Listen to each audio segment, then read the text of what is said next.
Hello everybody, welcome back to TechTube. I hope you all are doing great. So in today's episode, I'm gonna guide you through the tutorial video of how to remove your Facebook profile. So in order to remove your Facebook profile, what you're gonna do is first of all go ahead and click on your Facebook application.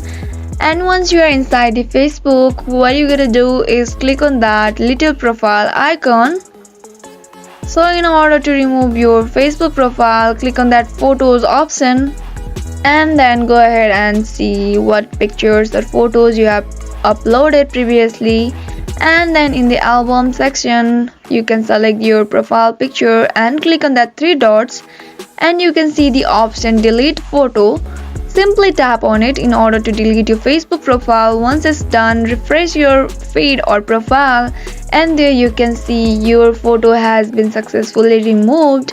So that is how easily you can remove your Facebook profile. I hope you found the video to be helpful. If yes, please do not forget to subscribe to our channel and also press the notification bell for more updates. I'll see you again in next video. Goodbye till then.